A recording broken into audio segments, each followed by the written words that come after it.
Has it really been almost 3 years since Half-Life 2 was released? It's hard to believe. Time flies when you sit around watching Inuyasha reruns and playing video games all day, every day. I created this video commentary of Half-Life 2 for a couple of reasons. Primarily, I'm a huge fan of the Half-Life series of games. Half-Life is a gripping science fiction story, and I think it has earned a place in popular culture far out of proportion of what most video games achieve. And secondly, I hope that I may make you look at the game itself a bit differently. We live in a culture in which video games are swiftly becoming the standard in narrative fiction, outstripping film and literature in both terms of popularity and sales. Now, I'm a traditional artist. In fact, I'm a figurative oil painter, and I do not think you can actually get more old-fashioned than that. Yet despite being so anachronistic in so many ways, or perhaps even because of it, I do not fail to see the influence that video games have had on our collective conscience. To say that a video game is nothing more than a game or cheap entertainment is simply failing to understand the scope of this media. A video game is a work of art, the same as a novel or a film. Yet what separates video games from these other artistic media is how completely integrated the audience becomes with the work. Video games, by their very nature, are completely interactive, and in playing them, you become a piece of the artwork itself. As Half-Life 2 has been out for 3 years now, it was somewhat difficult for me to choose what to say about it, as almost everyone watching this will have already played the game, and therefore already be intimately familiar with it. Perhaps I'll give you a perspective on the game that you had not previously thought of. Maybe you will see something new, or something that you had forgotten, and will once again become as enamored of this remarkable and influential game as I am. In the end, this commentary is nothing more than one player's point of view, but it's a point of view that I hope you will enjoy.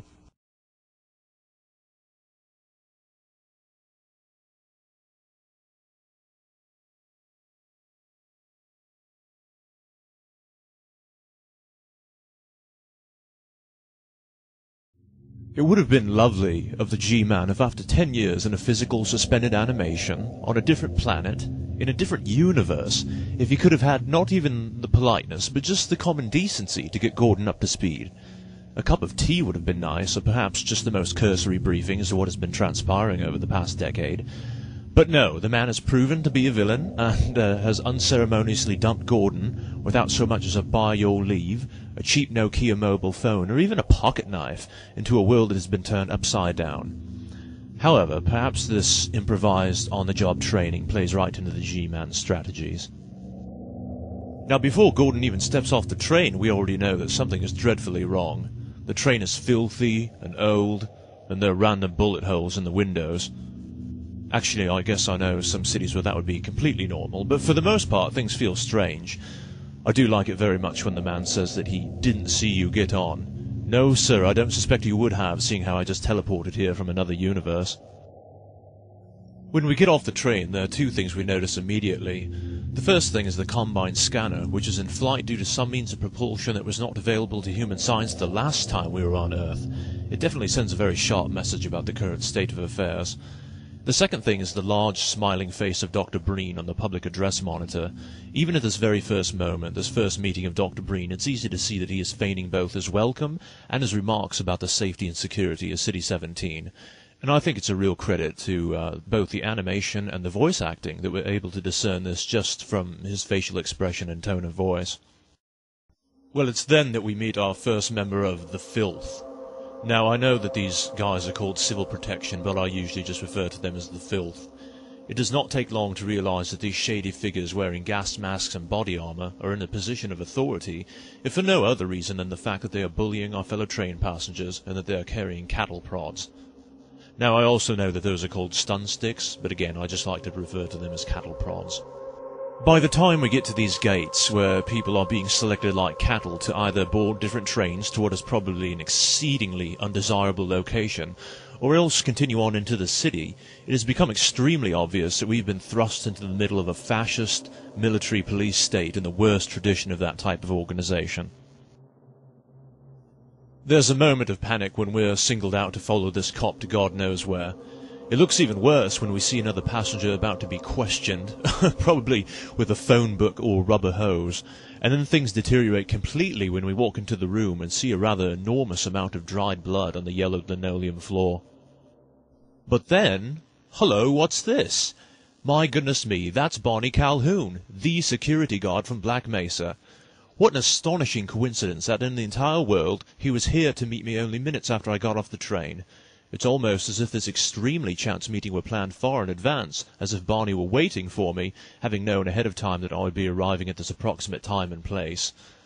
Now, even if Barney specifically was difficult to remember from all the many hundreds of security guards at Black Mesa who all looked rather like, well, clones, it still, of course, is wonderful to encounter a friendly face amongst the otherwise terrifying filth.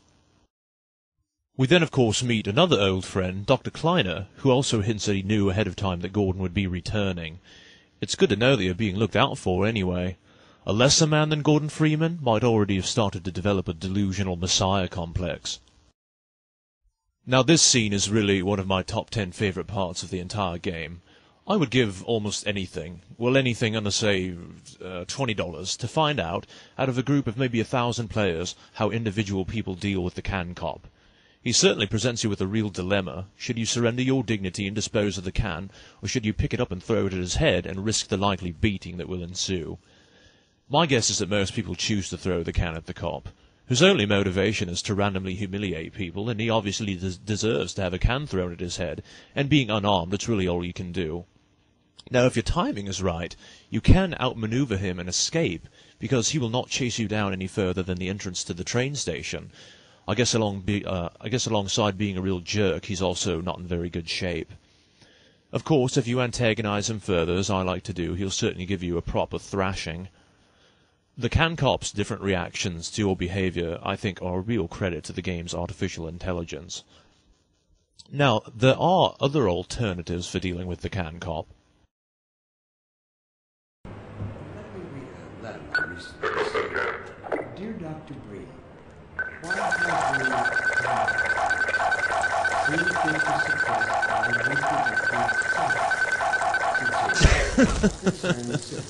I Oh, God, that's lovely. After we resolve our conflicts with the can cop and make it outside, we're presented with our first views of City 17. This first view of the square outside the train station is very beautiful, and there's lavish attention to every detail. The architecture is very Georgian, or perhaps Victorian. It reminds me a great deal of Prague, or Warsaw in Poland. The Eastern European feel is definitely very obvious.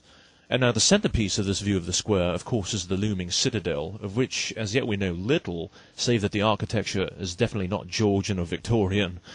I like how the enormously tall Citadel looms directly behind the obelisk-like structure, which in its day was probably seen as magnificent, but is now nothing compared to the overbearing presence of the Citadel. It's a great contrast, I think, that says a lot about the domination of the state over the people. Outside, we get an opportunity to at least attempt to talk to more of the average citizens, who by now we've noticed are all dressed in the exact same dark blue denim clothing. It's very unattractive and makes us think of institutionalization or even imprisonment. The people we meet, not only outside but earlier in the train station as well, are very paranoid, fearful, and even a bit psychotic. All of these things suggest to me a populace that has undergone a great deal of stress and trauma. Word to the wise, keep it to yourself. Don't drink the water. They put something in it to make you forget. I don't even remember how I got here. When is it all going to end? Don't worry. Please. It's all right. Our benefactors. I see they took your suitcase, too. They can't get away with this much longer. And so... Was that you knocking? I know we still had a door. relocate to And the one ones of that do our are finest they never leave. urban centers. You never see them go. They're always full. thought so. I wouldn't say that too loud. This is his base of operations. You're scaring off the Those pigeons. hard scratch- Oh no. Now we're really gonna get it. Well, you get the gist of it anyway. Taken as a whole, the first 10 minutes of the game make it more than extremely clear that there's an exceedingly oppressive, authoritarian regime in control of things. Now, what a culture shock this must be to Gordon, to whom the most oppressive things got in his former life were the routine security measures at Black Mesa and also the frequent snide comments of the senior scientist there as well.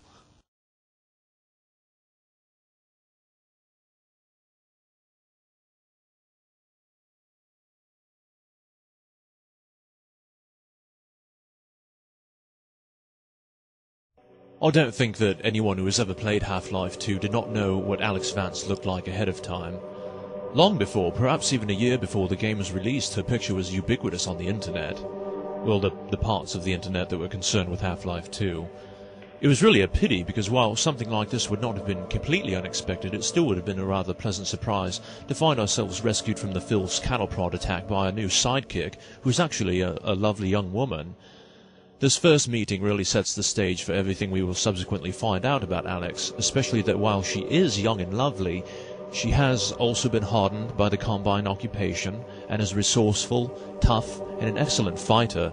Obviously, she did not have much trouble dispatching 5 or 6 of the filth completely by hand, although I guess she would not be a proper video game character if she were not capable of at least that. As we follow our new friend to what we can only hope is safety and good times, we see for the first time the Lambda insignia spray-painted on the wall as a sign of the Resistance. The appearance of this logo is the first indication that Gordon will soon find that his exploits at Black Mesa are known far and wide, and have almost become legend amongst the populace. It's wonderfully ironic that the secret doorway is the vending machine selling Dr. Breen's private reserve. Now, how many would-be dictators have a canned drink named after them? Valve, I think if you produce small amounts of Dr. Breen's private reserve, filled the cans with rather metallic-tasting tap water, and memory-restricting medications, and offered them online in 6-packs, I think you would find a market. Not a large or even profitable market, but a market nonetheless. As I've mentioned elsewhere, I do have a very strong liking for Dr. Kleiner. Everything about him is stereotypically scientist, from his white lab coat, which is probably his original coat from Black Mesa, to his thick glasses, to his manner of speech. He's a real geek, as it were, a real dog, and working in a lab myself, I can relate and appreciate this type of meticulous, obsessive personality. As we go along, we notice that it's quite difficult to steer Dr. Kleiner's thoughts away from his work on the teleport, his dealings with the Resistance, and of course his singular obsession with Hedy Lamarr as pet head crab. Dr. Kleiner's lab is a wonderful place, and it's a great interlude. Everything about the look of it makes it apparent that it's been operating in secret, and that many things have been scavenged, possibly even from the Combine. It's obvious that Dr. Kleiner does not now have the financial backing that he did at Black Mesa for his research, and his lab speaks volumes of the resourcefulness that has come as a result for this.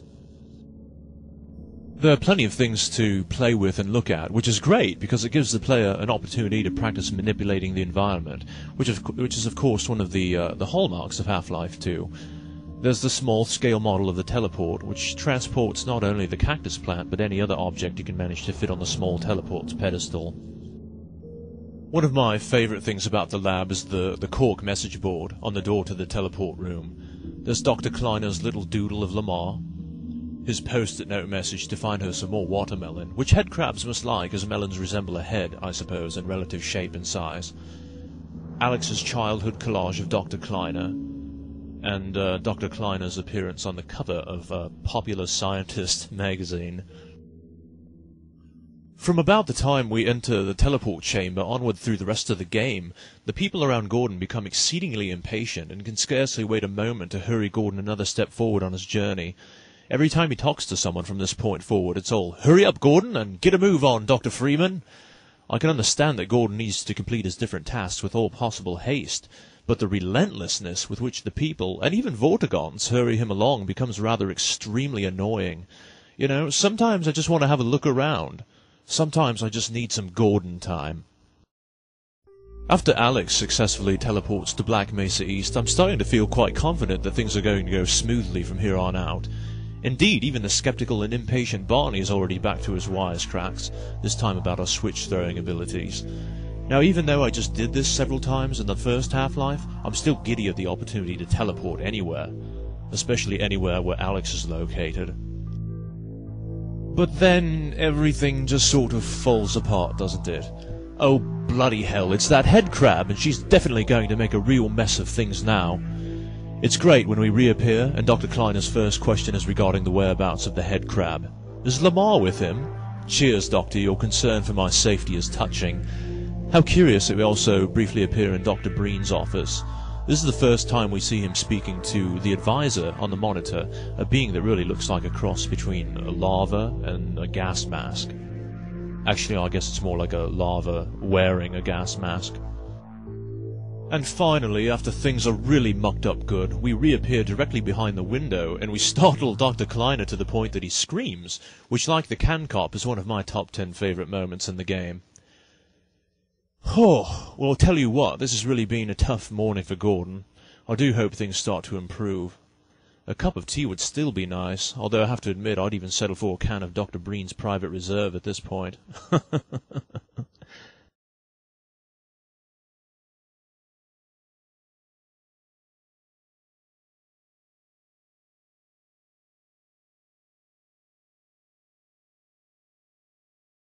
Despite the fact that the Combine now occupy the Earth, there must still be quite a few Home Depots open if Barney is so easily able to procure himself a crowbar. Of course, he is working undercover for the filth, so perhaps he still has ready access to these sorts of destructive implements. Despite the origin of the crowbar, it's great to have it back, as nothing else so ardently symbolizes Gordon's fight against injustice. Well, injustice and zombies. And of course, it simply feels good to be armed once again. When I was a child, I used to be fascinated by the world I imagined being underground, the world of the trains and the sewers, and the places where the storm drains and my dead goldfish went. It's a place I never found out much about as a child, and this curiosity has lingered into my adult life. I think this fascination with the world beneath the streets was part of the reason I so enjoyed the Root Canal chapter.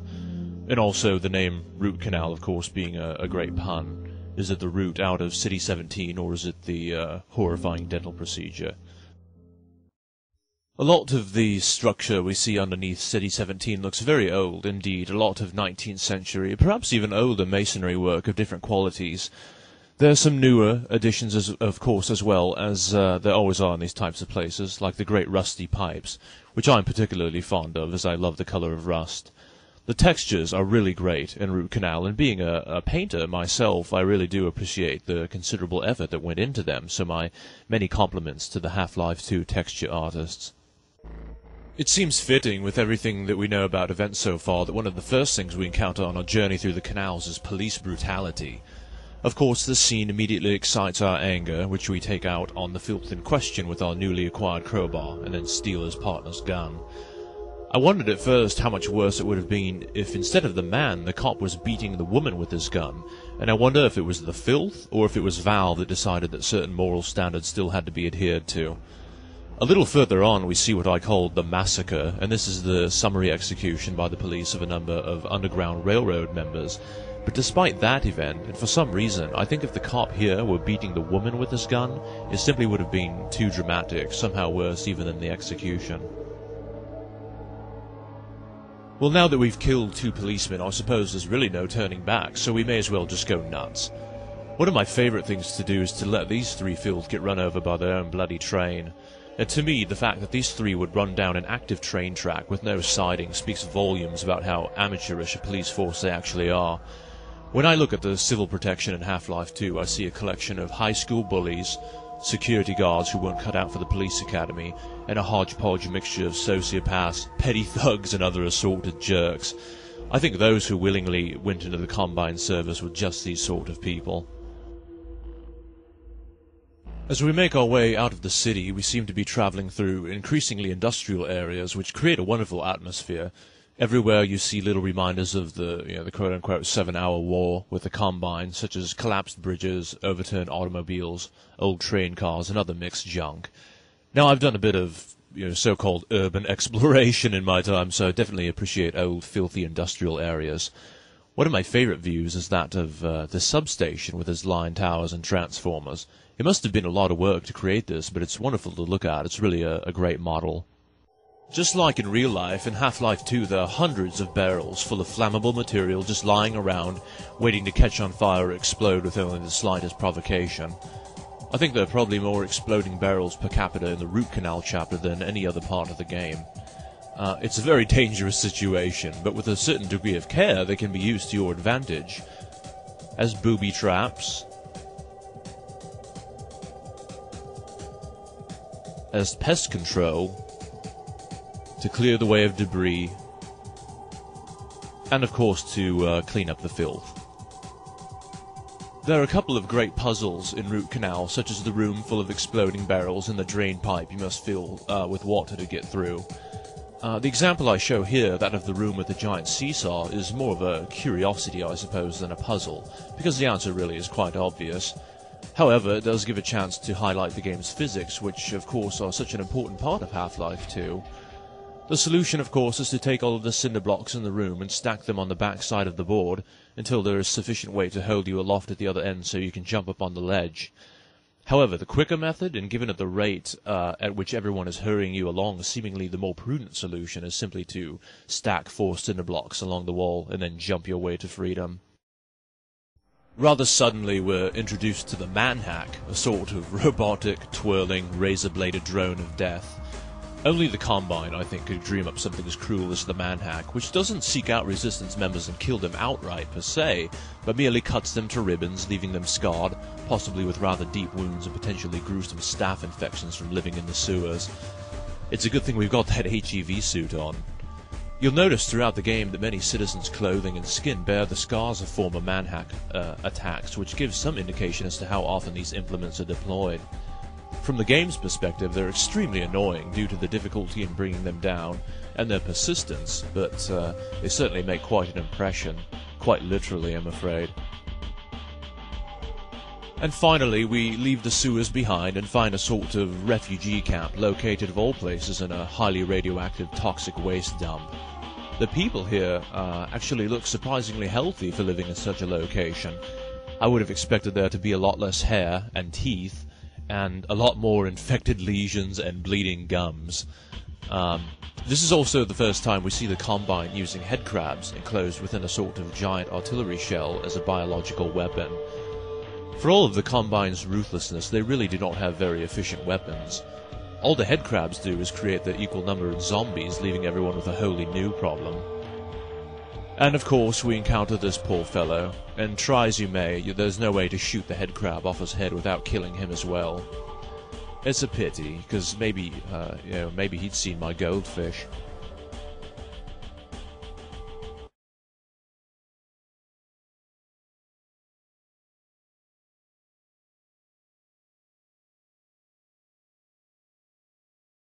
Please forgive me if my voice sounds a little bit scratchy. 1 hour ago I was singing karaoke. No, I'm not making that up. I was singing Golden Years by David Bowie. When I first bought Half-Life 2, I had certain expectations as I knew a little bit about the game ahead of time. But I had no idea there were going to be lengthy sequences in the game in which we piloted a vehicle, let alone 2. When I first heard Alex on the radio say the word airboat, I knew things were going to get real exciting real fast. I felt a little let down when I first saw the airboat, as it looks very much like one of those swamp boats that people in Florida drive around in when they're poaching alligators. I guess. It definitely looks like it was built from parts found in a junkyard, but this is certainly in keeping in line with the Resistance's knack for resourcefulness. It was awfully nice of this woman to gas it up for us. I wish she'd at least let me give her a lift to the old red barn, as everyone here at the toxic refugee camp is now a zombie or simply dead. We do get a chance to test drive the airboat and get the hang of its unique qualities in a sort of arena-like area, which is full of jumps and obstacles in areas of both land and water, though I use the term water lightly here, as you can see it's more of a toxic smoothie than actual water. I wish there was a tyre to kick, but I guess I'll just whack it with the crowbar. Now, not only does the airboat make for really nifty transportation, but of course you can use it as a weapon as well, in this case running over any of the filth who are foolish enough to get in our way, or else knocking out the various platforms from underneath them, spilling them directly into the toxic soup, and I bet those gas masks they wear don't protect them from that yellow sludge. In the water hazard chapter, we really begin to notice for the first time that the overall water level has decreased, often dramatically, from what it used to be. Everywhere we see the telltale signs of this, especially in the abandoned ships that now lie high and dry on the floor of the canals they once navigated. It makes me wonder if the Combine are doing something with the Earth's water supply, or just the climate in general. Either way, there's something a little unsettling about it, and it creates a definite sensation of something being very, very wrong. My second favourite part of Water Hazard is a sequence I simply called the Gauntlet. It occurs after the first police garrison, in which you must use, of all things, exploding barrels to keep going, and my, what a coincidence that they were just in the right place to destroy that wooden tower, sending the big metal I-beam crashing through the doors of the lock. You're kept quite busy as you run the gauntlet, trying to dodge both the Phil's gunfire and the target-acquiring rockets from the APCs. It's all, very exciting. The airboat allows you to look around freely, separately from the movement of the airboat itself, which can be useful, but is certainly a good test of the player's hand-eye coordination. Now, the gauntlet is also the first time we see the filth trying to stop us with flammable materials, not just the exploding barrels themselves. Now that really must be considered chemical warfare, though I doubt the Combine even read the Geneva Convention, let alone ratified it. Now, my favourite part of Water Hazard is the helicopter chase after you assault the second police garrison. As I've stated elsewhere, I'm from the arcade game generation, and I grew up when arcade games were in their heyday. Now, I mention this because the helicopter chasing you in Water Hazard for me has some rather hilarious, exciting, and none too subtle resemblances to the old arcade game Spy Hunter. There were fewer things more annoying in Spy Hunter than that blasted helicopter flying just in front of your car boat, dropping lit sticks of dynamite on you. To see that old motif now brought to life nearly 20 years later, in 3 dimensions, within Half-Life 2's astonishing graphics is a real treat for me. Now the technology may have increased, but the bloody helicopter is still every bit as annoying. It's really quite wonderful. It's a pity we can't just pull the airboat into a moving truck to get some rockets to shoot the damn thing down. Well, any port in a storm, I suppose, and nowhere along your airboat journey does this seem truer than at this particular resistance camp with a man and woman that I call the odd couple. I can't quite place my hands on why, but both of these people seem very traumatized. They're both very much on edge, and they're in an even bigger hurry than most people to get Gordon sorted and get him the hell out of there. Now, the woman flatly tells us that they are indeed breaking camp before the Combine arrive, but nonetheless, both of their movements seem exceedingly slow, and there are long, uncomfortable pauses between their bits of dialogue. This leads me to believe that they are either terrified of Gordon, or they hate him. The only dependable chap in this whole bunch is the Vortigaunt, who is not only glad to see us, but equips our airboat with the Combine's version of a heavy machine gun. The Vortigaunt as well is happy to simply talk to us for ages, as anyone who repeatedly presses the use key at him knows. Now, I know that there's a book out there about Half-Life 2 called Raising the Bar, but I do not own it, nor have I read it, so I know nothing about what this and other Vortigaunts are reciting to us, beginning with the line, "We remember the Freeman." However, this epic poem, they tell us, is really an unusual and fascinating departure from the normal pace of the game, and I wonder if this was actually written for the game, or if this was something improvised by Louis Gossett Jr., who of course did the voices for the Vortigaunts. But this much I do know for certain. If you hang around chatting with the Vortigaunt all day, the odd couple gets really upset. Get going, Doc. We've got to break camp. Get going, Doc. We gotta break camp. Get going, Dr. Freeman. I can see Eli was right about you. Let's get a move on. We gotta clear out before they target us. Well, somebody's got to be in their bonnet. Well, I suppose I shouldn't be so hard on those two. For one thing, they may be genuinely upset about Gordon leading the Combine right to their doorstep, and two, they did provide us with a free and rather devastating upgrade to our airboat, without which we would certainly not have made it very far. Now, the man said this gun came off one of the Combine's helicopters, but it looks far less like one of those than it does one of the mounted guns we saw earlier in the control tower at the locks at the 2nd Police Garrison. However, what the gun lacks in origin and accuracy, it more than makes up for in rate of fire and the spread of... well, I don't really want to call those projectiles, but you know what I'm talking about. And again, using the mouse to control the aim of the gun with the right hand, and then controlling the airboat with your left, and trying to watch both things at once is a delightful exercise in coordination. The rest of Water Hazard is an almost incessant boat race / shooting spree with the exception of one place. There's a sort of flood canal off to the right of the main canal, and I've always found this area very intriguing. For one thing, it's very peaceful amidst all the shooting that was taking place immediately before. You can hear wind chimes and the windmill spin slowly above. And the second thing is that even a cursory look around makes it obvious that this was once the habitation of either refugees or resistance members, but that one of the Combine's headcrab artillery shells landed here and turned what must have been the resident into the zombie we just shot. There's even an old bicycle, though God knows where they would have ridden it within the canals. And taken together, these sort of possessions of the people who are now most certainly dead, who once dwelled here, I think, to me, are a very poignant reminder of the struggle against the Combine. Our final showdown with the Combine helicopter takes place in the now mostly dried-up lake behind the hydroelectric dam. And by now I think we're meant to assume that it's in the evening and the sun is going down, creating some rather spectacular scenery. The deep violet of the sky is a great contrast to the reddish-brown earth of the lake bed. However, we didn't come this far to merely look at the scenery.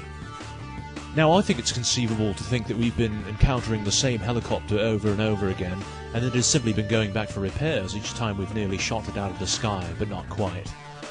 Then again, this helicopter behaves in ways the others did not. For instance, there are moments when it drops hundreds of these rather large, bulky, and not especially powerful mines, and I'm left to wonder how in the world that tiny, slender helicopter can hold so many of those huge things. Do you see what I mean about the Combine having inefficient weaponry? The real challenge in this final battle is not shooting the helicopter down, I think, but doing so without running into the many exploding barrels that littered the lake. Now, you may have noticed by now that my airboat gun has a bit more ammunition available than normal. Well, what can I say? That's just the way Dr. Freeman rolls.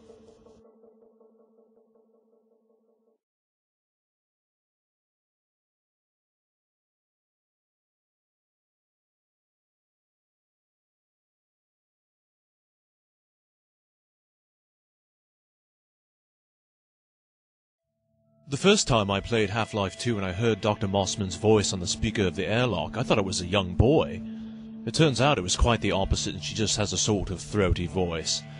Now, I'm not saying that Judith Mossman is old, mind you. I mean, I'm 32 years old, and she must be 38 to 42 or so. Now, while that may seem exceedingly old to many of you, I assure you it is not. The first thing I notice about Dr. Mossman is that she's extremely enthusiastic about meeting Gordon, to the point where it's fairly obvious that she's feigning her respect for Gordon both as a colleague and a person, and that in fact she's probably very envious of him. As we soon find out from both Eli and Alex, it would seem she has reason to be so. And the second thing I notice about her is that she's not bad looking at all.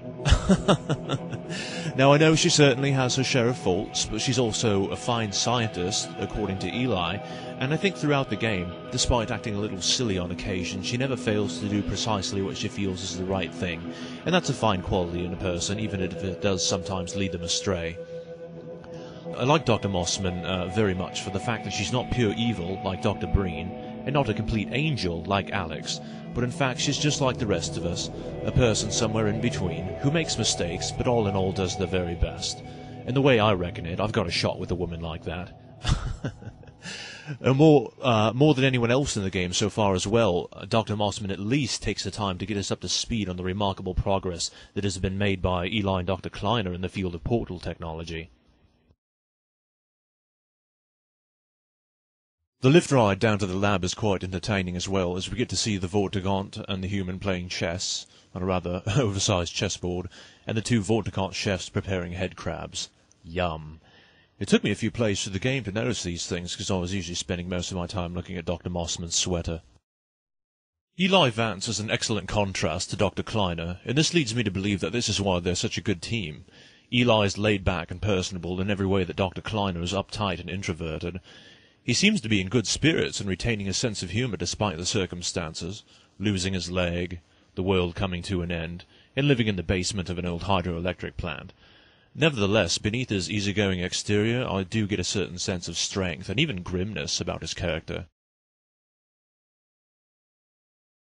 Like Dr. Kleiner's lab, the portal room at Black Mesa East is full of little things to look at, which further broaden our view as to the general state of the world. Like Dr. Kleiner, Eli has an old cork message board, and now tacked on it are several articles about the Combine invasion and the events at Black Mesa, and despite zooming in as far as you cannot read anything more than the headlines, which is really a shame because there's so much more I'd like to know, though I suppose there's something to be gained from maintaining the mystery. There's this green thing that Eli says Alex brought home. Now, this thing really fascinates me, and to me it looks like some sort of gas mask or helmet, though for what type of creature I would not even venture a guess. And of course there's the partially broken picture of Eli, Alex, and Alex's mother Arzian. This picture certainly shows us where Alex got her looks, and it's a bit of an emotional pinprick, as Eli at least insinuates that she may be dead, though again we're left to wonder to ourselves about the details of what may have happened. Eli shows us this small chamber with a crystalline-like material inside that looks suspiciously like the same rock that we rolled into the test chamber in the original Half-Life, thereby causing this whole bloody mess in the first place. Now, Eli tells us to come over and look at it, but then disappointingly tells us nothing about it. Thanks, Eli. Though I'm sure it looks like a bit of rock from the planet Zen. It's plain to see that Alex and Eli share a close relationship, probably made even stronger by not only the shared grief over the disappearance or death of Alex's mother, but also, the unending hardship and trauma that would afflict anyone who falls victim to an alien colonization of their planet. In real life, I'm not a very big fan of childish, interpersonal conflict or dramatics, and this carries over into my video game playing as well. I'm a sort of person that wants the people around me to just get on well with each other and put pettiness aside, and because of this, I have to admit that Alex and Dr. Mossman's little spat about the portal repairs makes me more than a little bit nervous. It's the first time that we see that both of these women can be a little bit catty, and I do not care at all for cattiness, especially between two women that I like. Sometimes I think you deliberately misunderstand me. Alex, why don't you take Gordon along and give him some practice with the gravity gun? Sure. Come on, Gordon. Let's go have some fun. The zero-point energy field manipulator is not a toy, Alex. Ugh, Meow. let's get out of here. Alex at least more or less apologizes for her conflict with Dr. Mossman. And despite making me uncomfortable, or perhaps even because of it, I do like this scene very much, for it makes these people seem much more human, and therefore that much more endearing. And I do wish Alex had told Dr. Mossman to save the drama for her mama. Her drone on about how it should have been her in the Black Mesa test chamber that day. The gravity gun. Now what can I possibly say about this device that you don't already know? You can't swing a dead cat over your head by the tail without hitting someone who knows what the gravity gun is. I know I've made a similar comparison before, but this never ceases to amaze me. If you do a Yahoo internet search for gravity gun, you come up with nearly 4.8 million hits. However, if you do the same search for Nobel Peace Prize winning physician Albert Schweitzer, you fall short with just under 4 million hits. Well, at least we know where people's priorities lie. The gravity gun, in my humble opinion, is without a doubt the centerpiece of Half-Life 2. Now, while we've already had some measure of manipulation over the environment, picking up objects or shoving them around with our, quote-unquote hands, with the arrival of the gravity gun, we can, for the first time, really exert control over that same environment. Now, by your standards, I'm quite sure that I'm a video game amateur, so I don't know if a similar device has ever appeared in a video game before Half-Life 2. Of course, the science fiction idea of a tractor beam long precedes Half-Life 2, but I do feel quite certain that the gravity gun was probably an almost completely unique and groundbreaking innovation for a game with very little precedent, if any at all. After Alex teaches us the basic uses of the gravity gun, she introduces us to a giant robotic companion dog. Dog is a great character, and in a sense, he, like Barney, provides the game with short bits of comic relief. Even when Dog is in combat, he usually behaves in a humorous manner, throwing large objects about, smashing things, whooping and whining and carrying on like a canine, yet at the same time he possesses all of the intelligence, or even more, of a human. I think it's this blend of canine and human that makes Dog such a lovable character in the game. Of course, Dog certainly helps us out a number of times, certainly here when he engages us in a game of fetch with an old Combine roller mine in order to help sharpen our skills with the gravity gun. Now, Gordon really just has rotten luck altogether. Just when things had become stable and pleasant, Black Mesa East is attacked by the Combine, cutting short our fun and sending us on the run once more. The first time I played, I was really quite disappointed that I could not spend a much larger amount of time exploring Black Mesa East at my leisure, but I can understand that the average player would quickly become bored with this and would prefer more action. As we left Dr. Kleiner's lab, Barney told us that he wished he could come with us to Black Mesa East, and I was really hoping that we would get to linger around long enough for him, and perhaps 4 of his very similar-looking friends, to arrive and join us for a game of football in the scrapyard. And of course, this is English rules football, in which a stun stick is allowed. Cover me, Gordon! You're going down! Yeah! Bring it on!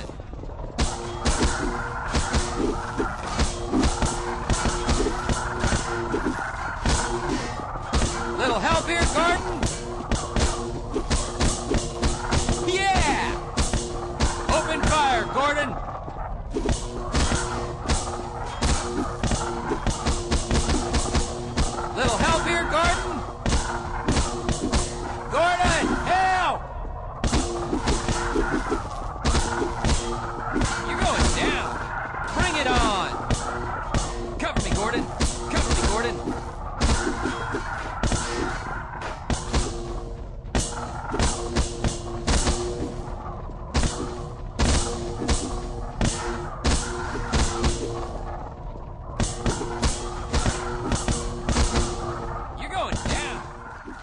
Wow, I could just watch them all day at that. It's really quite mesmerizing.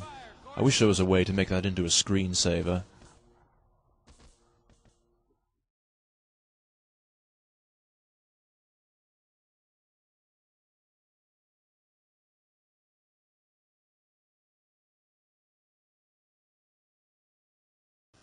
There's a small town in northern Washington state called New Halem. Now, I'm quite sure that the people of New Halem are perfectly normal, friendly people, yet at the same time there's something very unsettling about the place. The town is host primarily to employees of a nearby hydroelectric dam, so there are lots of buzzing power lines overhead, and many of the houses all look exactly the same. You never actually seem to meet any of the residents of New Halem, and the only people you encounter are other people like yourself who are simply passing through. This sometimes leads me to believe that the residents of New Halem have all been turned into zombies. Like New Halem, Ravenholm is also a, quote-unquote company town. Alex explained to us that Ravenholm was a former mining town that had been host to a number of refugees from City 17. Now, Ravenholm stands out sharply from every other location in Half-Life 2 simply because of its gloomy, oppressive atmosphere, which is really so thick you could cut it with a butter knife. The architecture of shed-like buildings and ever-present red brick and corrugated steel only add to this ambiance, and the narrow passageways throughout the town create a palpable sensation of claustrophobia. And now, of course, it is also nighttime, and this only makes it that much better. The town really is a seamless blend of science fiction and contemporary horror fiction in the finest tradition of those two genres. Like many of you, I'm sure I'm a fan of campy zombie movies, and just like me, I'm certain that your only complaint about Ravenholm is that it's far too short. When I was still young, my mother warned me against zombies. She said, don't speak to them. Now, actually, she may have been talking about strangers, but I think the advice is still rather appropriate, as zombies in general should be avoided. Now, I'm not a cryptozoologist, but I feel I know enough about zombies to safely say that there are two main families of these creatures. The first groups are the traditional voodoo zombies that have been created by supernatural means, and the second group are the zombies that have either been brought back to quote-unquote life, or have had their consciousness supplanted by biological means, and this could be everything from a virus, to gas from a meteorite, to former humans who are hosting a parasitic organism, as in the case of the zombies from Half-Life. The zombies in Half-Life 2 are really wonderful. They stumble about and shuffle and utter unintelligible cries and groans, and they really are everything you would expect from a person who has had an extraterrestrial creature take over control of their nervous system. There is much I'd like to know about the life cycle of the head crab. For instance, how does it reproduce? Does it lay eggs inside the host's brain? And how precisely does the head crab take control of the host body's nervous system? My guess is that after it latches onto the victim's head, it burrows through the skull with a sharp beak and then inserts some sort of protrusion into the brain in order to assume control of the body. It's ghastly stuff. I can see why the people hate head crabs so much. In Ravenholm, we discover for the first time that the Earth is now host to different species of head crabs, not just the type we encountered in the first Half-Life. They're the venomous black ones and the agile fast ones that really achieve a level of annoyance I did not think possible in a head crab. And of course, these other varieties of head crabs lead to their different types of zombie counterparts. I would also like to make the observation that the zombies in Half-Life 2, just like zombies in real life, are really keen on blue jeans and white t-shirts, and that also, like their real-world counterparts, they're extremely flammable, and they'll burst into flame for almost no reason at all. Although they call me crazy, I care not, for thou art my helper, my strength, and my savior. May they become like dust before the wind. May the angel of the Lord pursue them. And what terrible wonders are these thou hast done among the dead? What shades rise to confess thee, and what spectres shall know thee by thy name? Turn not thy face away from me. Incline thy ear and hear me when I shall cry to thee in my affliction. Thy rages have come down upon me, and thy fears have agitated me. May the snare which they do not know come to them, and may the net which they have hidden for me catch them in my place. take hold of a weapon and shield and rise to help me. From the voice of my groaning, my bone has cleaved to my flesh. When psychiatrists diagnose mental illnesses, they most often refer to a lengthy index called the DSM-4, or the Diagnostic and Statistical Manual of Mental Disorders. I've been poring over the documentation in an attempt to try and find a comfortable resting place for Father Grigory, and I think the closest I can come is chronic reactive psychosis. Now, this is not so much a mental disorder in itself, but rather a psychosis brought on by the experience of a severely traumatic or stressful event. Stedman's Medical Dictionary defines psychosis in part as characterized by derangement of personality and loss of contact with reality and causing the deterioration of normal social functioning. And I think you'll probably agree with me that Father Grigory falls right into this category. Consider what has happened to Father Grigory. He was obviously the parish priest at an Eastern Orthodox church in the small town of Ravenholm. The town became somewhat deserted during the Combine invasion, as it was probably then that the mining operations ceased. However, as the occupation began, the town became more and more a haven of refugees fleeing the horrid conditions of City 17.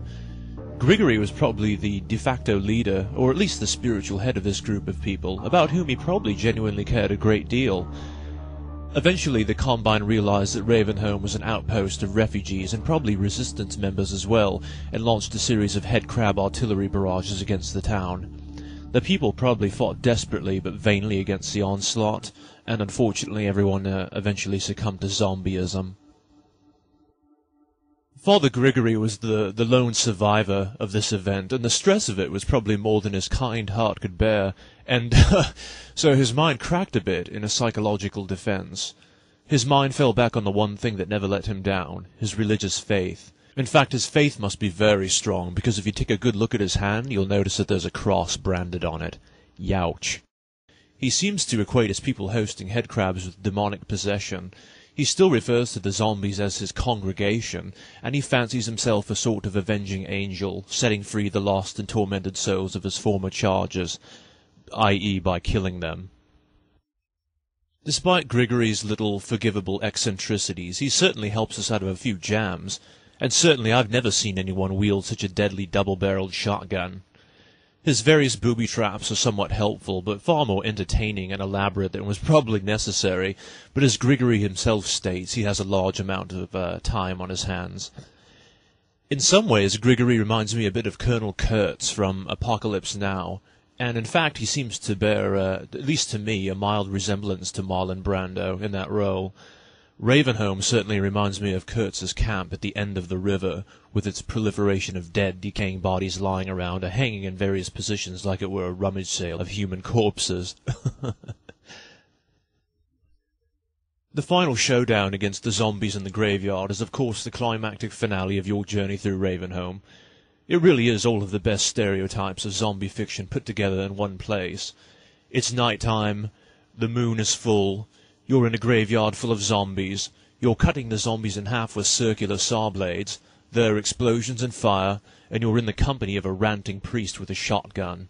Really, what more could any of us possibly ask except to have this final battle be even longer? The best bit of all is Grigory's farewell to us after he lets us through the gate and he retreats into the small outbuilding while cackling with diabolical laughter.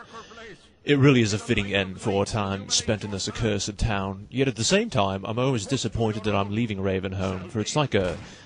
I don't know, it's like a zombie holiday away from the drudgery of real life.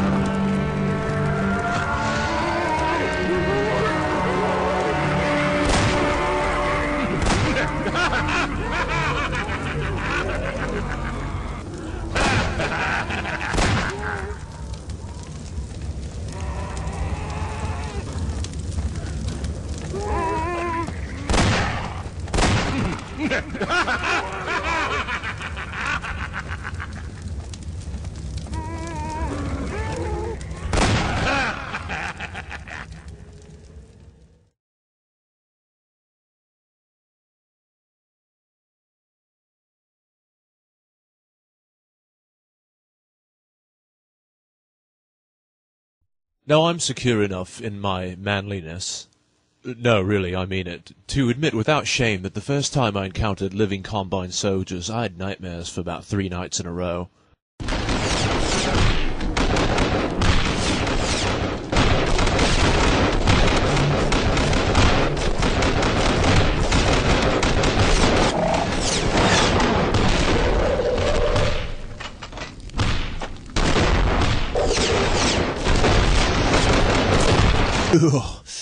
It gives me the Willy Wonkas just thinking about it. The first time we find one of these chaps, the overwhelming urge is to pull off the gas mask and see for ourselves precisely what they are underneath. But no matter how many times you hit their dead bodies with the crowbar, the mask never comes off. Indeed, they're shaped like a human, but who knows what kind of horrific monster they are underneath. The general impression is that these guys are hardcore. They carry more body armor than a 15th century knight on horseback, and they have a much more powerful array of weaponry than the filth, such as their pulse rifles, and their sniper rifles with the lovely blue lasers, which disappointingly remain in their hiding places even after we blow the soldiers wielding them out with grenades. After we help Leon and his resistance members beat off the Combine attack, we hear the dreadful news from Alex that Eli Vance has been captured by the Combine, and that it is suddenly our sole responsibility to travel through an exceedingly dangerous wasteland and attempt to rescue him from an almost impenetrable Combine fortress/prison. Luckily for us, we do receive a certain measure of assistance.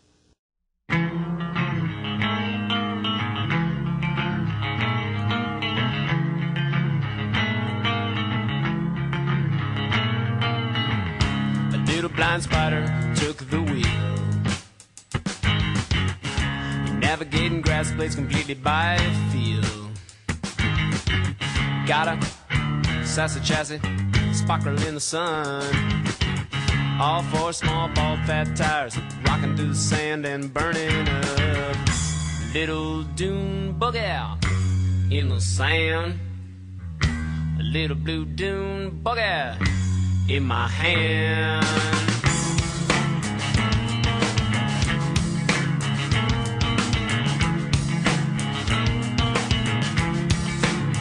Okay, I got a rubber band motor humming on the beach, ready for fun. I quit spinning that web and come out and play in the sun. 8 thimble-sized cylinders to be as smooth as you please. The spider's badass fat old abdomen stuck in the bucket seat. Little dune bug out in the sand. Little blue dune bug out in my hand.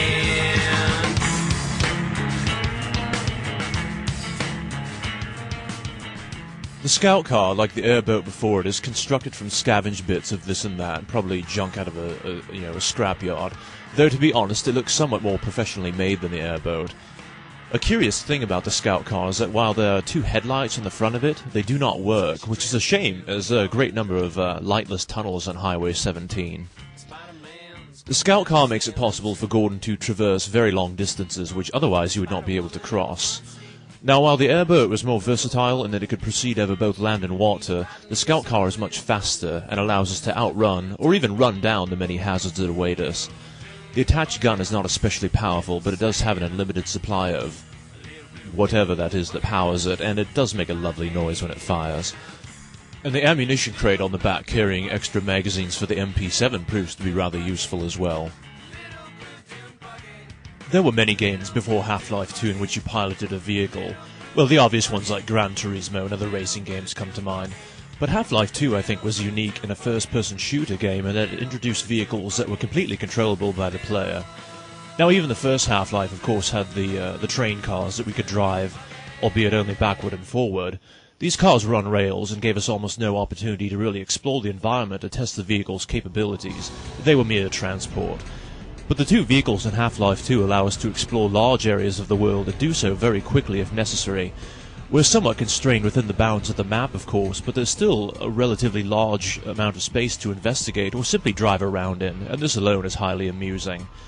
I think it was very wise for Valve to allow this freedom of movement regarding the vehicles, because it's very appealing to most players who do enjoy learning as much about the virtual world they're traveling through as possible. And besides all of that, it's simply cool to drive around a dune buggy with a gun on it. I have 3 favourite scout car moments. The first is when you have to play chicken with the train on the bridge. You can, however, pull slowly forward until the train appears, and then back up out of the way into safety, and then wait until the train passes, and then proceed forward. But I know what you're thinking, then where's the fun in that? The second part is when you leave the house and come back out to discover that a seagull has landed on and then besmirched your car. Typical. I just washed my own car 2 days ago and already some bloody bird has fouled it. The third and my favourite part is when Norco, quote-unquote, accidentally drops you from the crane into the swarm of antlions. Oh, terribly sorry, Dr. Freeman. I hope those murderous antlions don't give you too much trouble. God, never trust anyone named Norco. Leon warned us against the antlions, explaining to us that they're in mating season and so are probably that much more irritable and deadly. The antlions are really a great creature for Half-Life 2, and I suppose they're related somewhat to Earth's insecta class of organisms, as they all have an exoskeleton, wings, and 6 legs. But unlike Earth's insects, the antlions are the size of small ponies, and like to impale every living thing that is not an antlion with their sharp front legs and mouth parts. The antlions are very beautiful in a way. Well, when observed from a distance, as their shells glitter with iridescent violets, oranges, and greens. They seem to be able to burrow into any surface, especially sand, and the only things that keep them in check really are the few thumpers located here and there, which obviously send vibrations through the ground that the antlions cannot tolerate. While most likely a hive species, the individual antlions still seem to exhibit a certain degree of intelligence and independence. For instance, they know enough to attack the G-Man.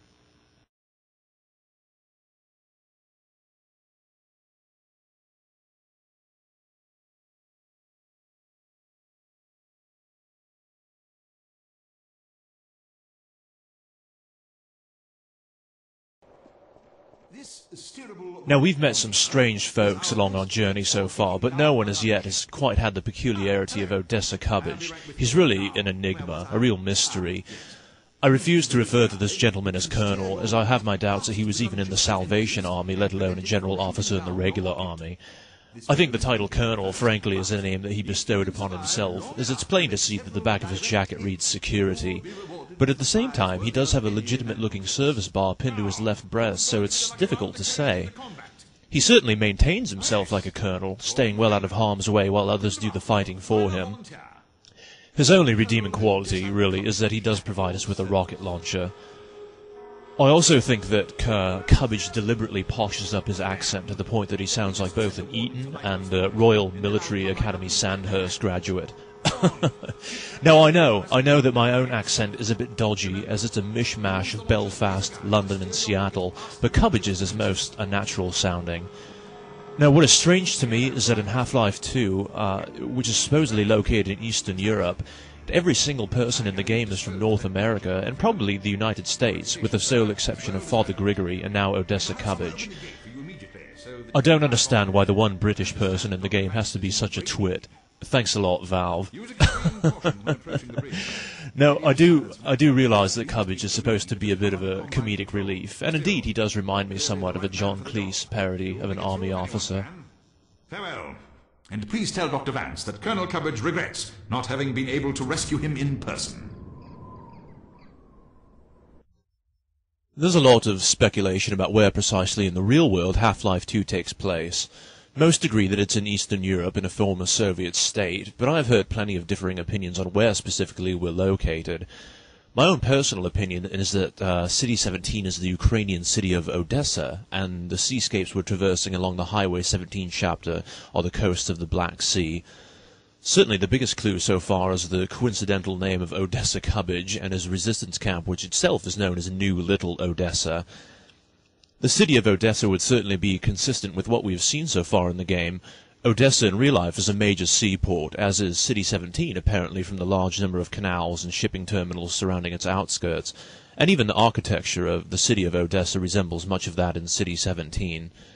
Odessa as a location would also be in keeping with the maps that we've seen so far of the area, which tend to show land on the west and sea on the east.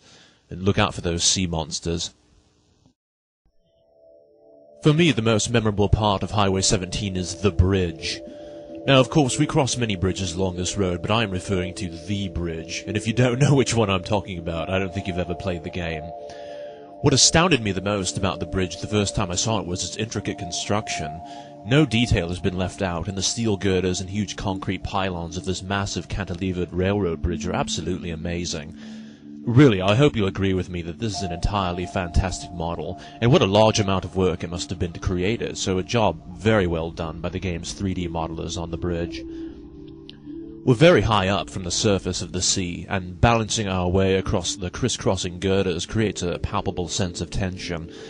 The tendency with great heights is to tell yourself not to look down, yet we all do, regardless, and even here in a game, doing so produces a very real, but enjoyable, sense of anxiety. Much like in real life, no one wants to fall to their death in a video game either. As we come to the end of our road at Lighthouse Point, we meet a man who is absolutely obsessed with our putting the scout car in the garage. Good idea, mate. The Combine would never think to look for a car inside of a garage. Like elsewhere in the game before, we've unknowingly led the Combine directly to this location, and arrive immediately preceding an attack. However, these soldiers are not terribly difficult to dispatch, as they jump out of the dropships with a frightening consistency directly into your line of fire. Brains will always prevail over brawn. The lighthouse itself is another beautifully constructed model, much like the bridge, and what a coincidence that the rockets were stored up at the top, ensuring that we would have to climb its entire height in order to shoot down the incoming gunship. After we beat off the Combine's assault, we finally bid a tearful adieu to our trusty scout car, which, like Eli Vance, has now been captured by the Combine, and is now flying off into the sunset to endure a fate which we can only guess, but may very well involve being melted down to create body armor for the Combine soldiers. Oh, I wish Odessa Cubbage were here. He'd get that scout car back for us.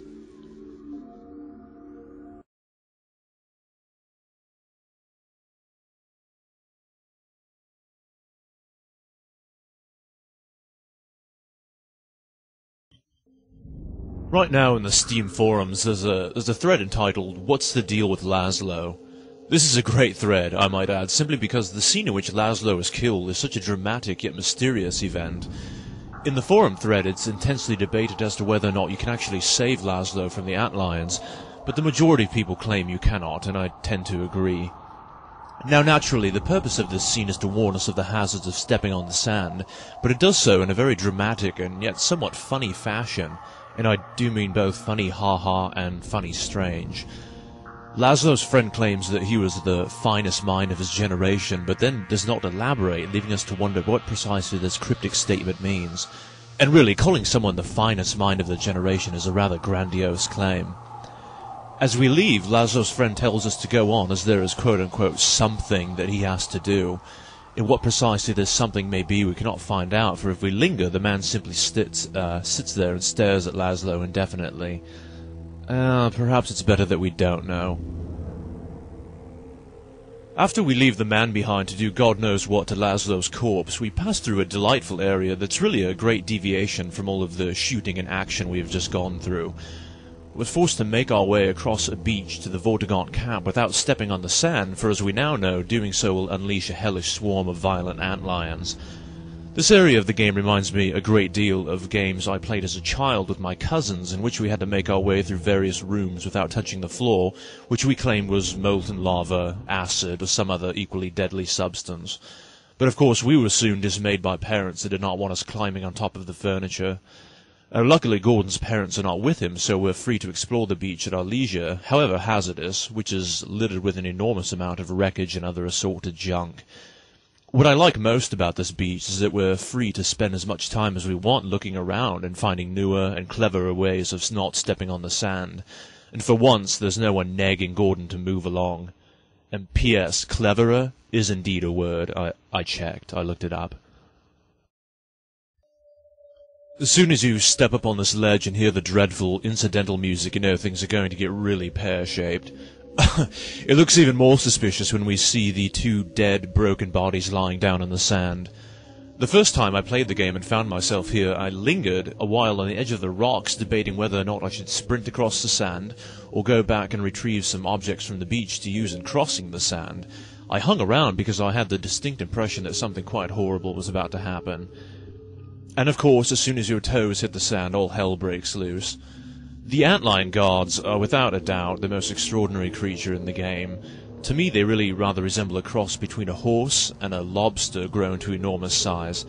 The model is very beautiful, and the animation and intelligence of this creature are just simply superb. Not only does the guard attempt to bludgeon you to death with its, well, I guess that's its head, but it also hurls whatever objects are in the vicinity at you at a very high velocity. And once the creature is dead, we get a chance to examine the monstrosity more closely. My favourite bits, personally, are the iridescent blue antenna. Yeah, I'm fond of things that are blue.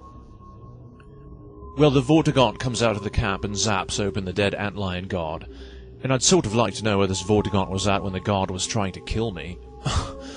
He zaps it open, and we acquire from the guard an infinite supply of theropods, which are a sort of squeezy ball-like receptacle of pheromones which the guard presumably uses to control the regular Antlions. It's really great for relieving stress. And he takes us to a training ground within the camp to explain how precisely to use the theropods. Now, in the original Half-Life, we did use alien creatures as a sort of biological weapon, and I do not personally remember what those squirmy, shrimp-like things were called, but I do remember distinctly that they were just as likely to attack you as aid you when thrown at the enemy. It's different with the Antlions, because now that you possess a theropod, they think that you are their mother or their leader and follow you obediently along like well-trained dogs. I think the sort of, quote-unquote relationship one forms with the Antlions is a very positive part of the game. Once these creatures go from being an enemy to being a rather useful friend, I think we form a sort of bond with them, and almost come to think of them as pets in a way. I think it's very appealing to the player to be able to control other characters in this way. D-Day. After we have our squad of Antlions securely in tow, we storm the beaches on the outskirts of Nova Prospekt. One thing I really like about this beach is how the Combine watch stations were integrated into older coastal defense fortifications, such as pillboxes and other bunkers. You can see the now empty concrete emplacements where coastal artillery guns once stood. Now, this is not the first time, nor certainly will it be the last, when we see that the Combine have hastily thrown together their own construction, in the process of which they have often assimilated pre-existing human architecture. It often seems to me as if the Combine have very little aptitude for creating in general, and can only appropriate or usurp already existing technology and use it as their own. This trait not only extends to architecture, transportation, and other peripheral technology, but also to the variety of creatures serving the Combine, as we shall soon see more of as the game progresses. As we assault the beach, the bug bait proves its usefulness. Not only can you coax the Antlions into attacking Combine soldiers, but you can steer them here and there in an attempt to draw fire away from yourself, or otherwise use them as a distraction. One of my favourite things about the bug bait is that when you hit an enemy with one of the theropods, he begins flailing his arms about wildly as if he has a swarm of bees flying around and attacking his head. The brownish-coloured stuff that disperses from the theropods must be extremely irritating to the eyes or sinuses. Not that these guys don't deserve it. Once we scale the cliffs, we begin our assault on the prison proper, and indeed the irony is not lost on me that we're breaking into a prison, as opposed to the more common breaking out of prison.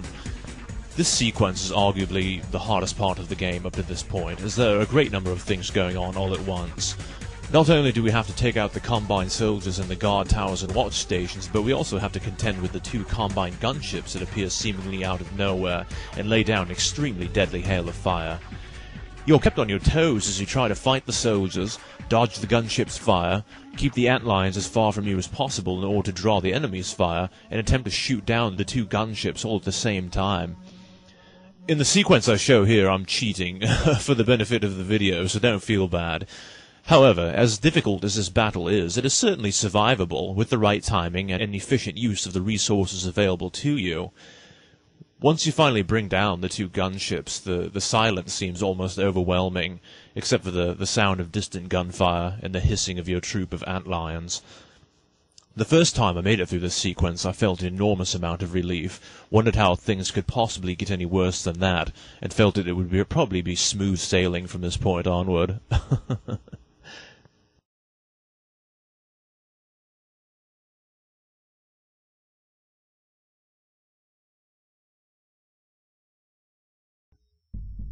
The moment we step through the doorway into Nova Prospekt and that dreadful, mournful music begins, we enter a dark, decaying labyrinth straight out of our worst nightmare. Alex told us that Nova Prospekt had once been a maximum security prison, but was, quote, something much worse than that now. It's plain to see that the cells have long been empty and the place has fallen into utter disrepair. For me, Nova Prospekt, despite all of its horrid gloominess, is probably one of the most beautiful interior spaces in the entire game.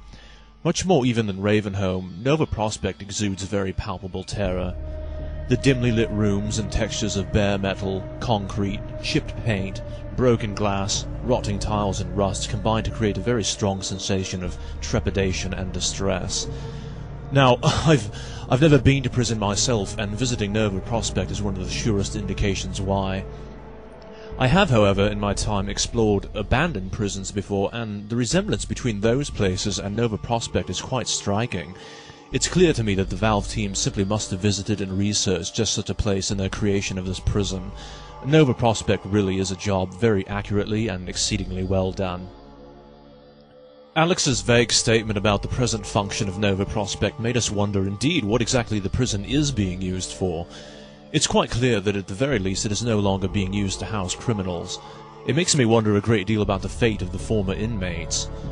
Nova Prospekt is obviously a major garrison for Combine forces, and as such, our time spent in the prison will reveal a great deal about the Combine, their intentions and activities, and really will be a turning point in the Half-Life 2 story. But the place is a complete wreck and offers few clues in the beginning. It would seem that after we disengaged the Thumpers during our assault on the beach, the prison was quickly overrun with Antlions and Antlion guards, who have torn the place apart in their insect-like wrath. Luckily, we've still got that bug bait, though unfortunately the Antlion guards are not terribly interested in this fact.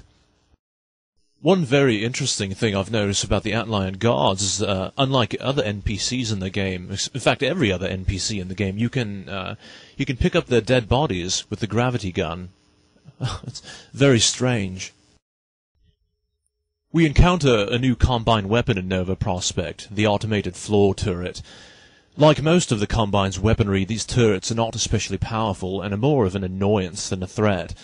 They're very rickety and unstable, and if breathed on heavily they'll tip over.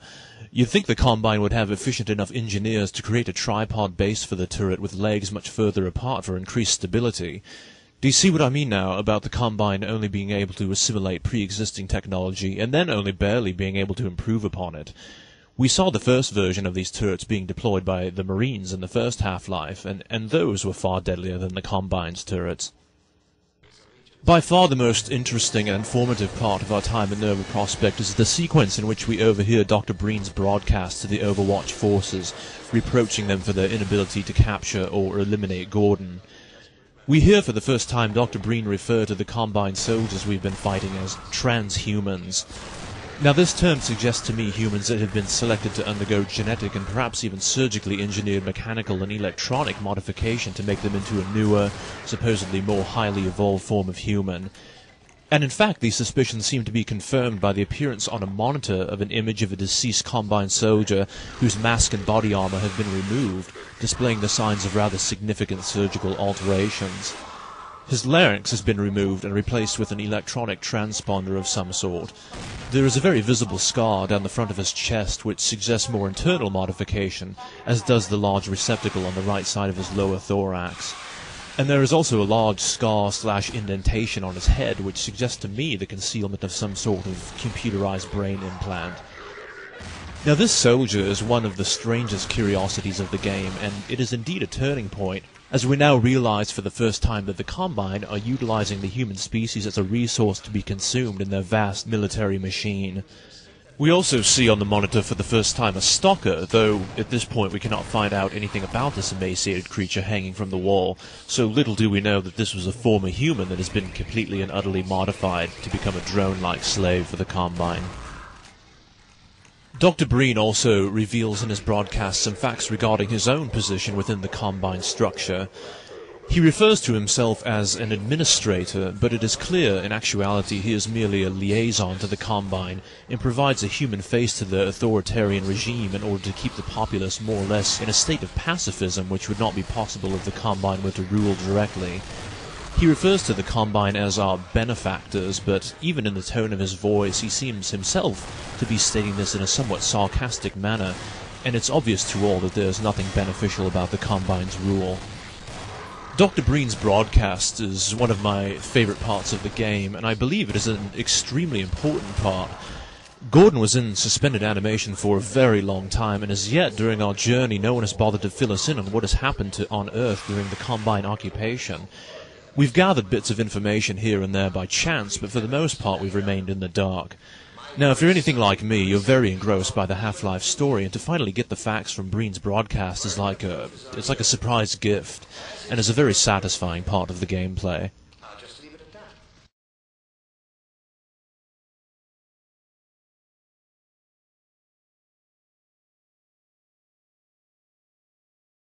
Alex asked us to meet her in the part of the prison where the trains unload, and by good fortune we found the place, as the Combine's evil-looking trains make a distinctive and unnaturally harsh sound with their horns. It's really rather remarkable that both Alex and ourselves arrived at the train depot at approximately the same time. Actually, I guess for all we know, Alex has been waiting here for us for hours. It's good to see Alex again, as we have not interacted with her directly since she showed us how to use the gravity gun. Every chance we've had to spend a bit of time getting to know her has been interrupted by this catastrophe or that. In Nova Prospekt, our relationship with Alex changes. Before, she did indeed provide us with aid and assistance, but it was rather one-sided, and now here in the prison we've become actual partners, fighting side by side with her, and each of us watching the other's back. Of course, this interaction is somewhat simplified, but it's still significant. Alex carries some kind of modified fully automatic handgun, which I suppose offers at least a decent amount of firepower. However, we do have to be rather concerned with her safety while fighting alongside her, as she's prone to dashing right into the middle of groups of soldiers without seeking cover, and as we all know full well, if Alex goes down, the game ends. The scene in which we and Alex finally discover Eli Vance, disengage him temporarily from the pod in which he is enclosed, and then speak to him is another important part of Alex's developing character. As we've seen before at Black Mesa East, Alex and Eli already share a close relationship, and this closeness is magnified here in Nova Prospekt, as Alex is quite obviously gravely concerned about Eli's well-being. As a result, she is much more emotionally on edge, as revealed by both her body language and tone of voice. We see more of Alex's emotional range in this scene, and I find this important for the fact that the exhibition of human emotion in fictitious characters is a sure way for the reader, viewer, or player to form a bond with that character. And I'm not speaking solely of video games here, I do mean all media, including literature and film. As I've mentioned many times, I find the story more engrossing than the actual gameplay, and the inclusion of emotionally dramatic performances from the game's characters draws you into the story in a way that the action itself cannot.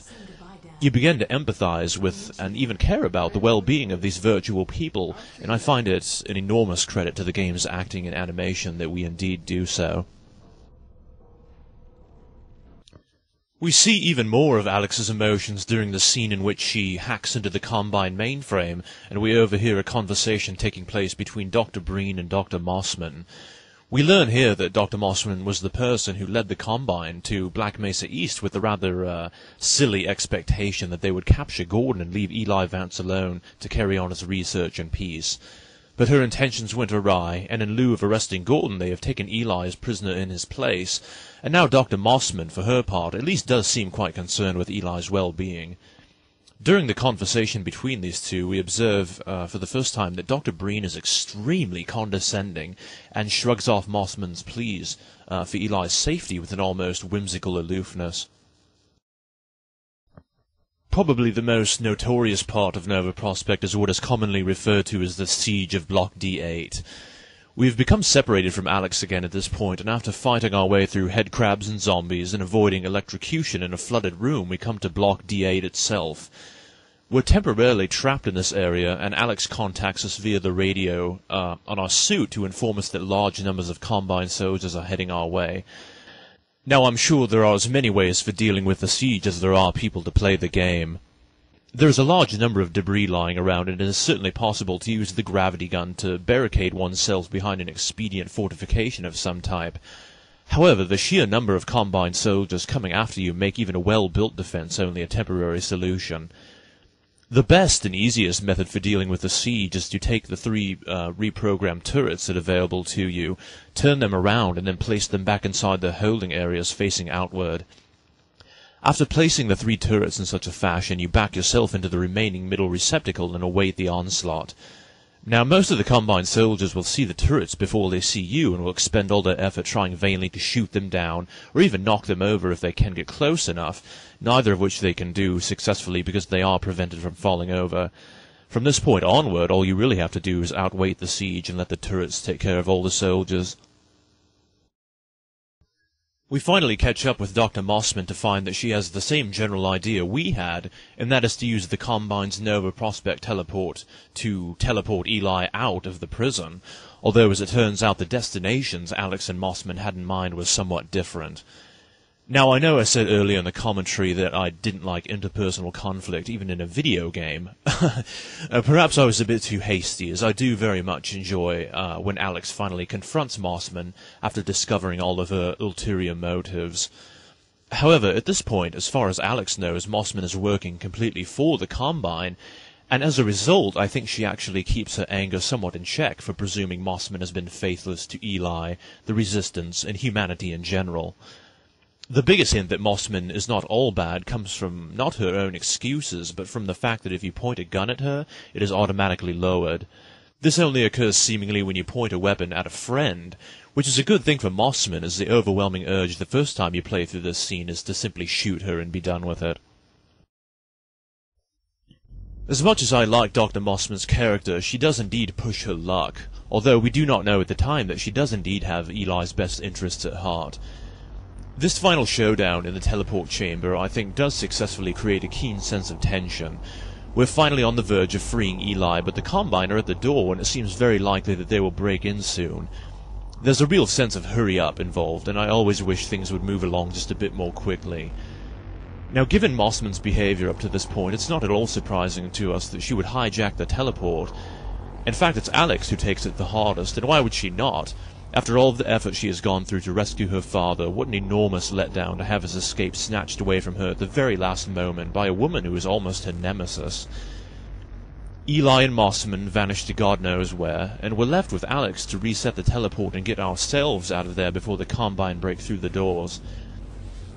It's a bit of a fight against the onslaught of Combine soldiers, though they must have really bad leadership, as the soldiers come at us one at a time as opposed to attacking us as a unit. The entire teleport chamber is shaking and coming apart at this point, and we barely make it onto the teleport itself and raise the shielding before a squad of these so-called Combine elite troops come barging in. Now, this is the first time in the game that we've seen these soldiers in person. I like to refer to them as snowmen. Well, they are all dressed in white. We hang on to Alex for dear life, and with a great flash of light we teleport, hopefully, to some place on Earth, in this universe, that is not underwater or inside of a molten volcano, although that would be just like Gordon's luck, I guess.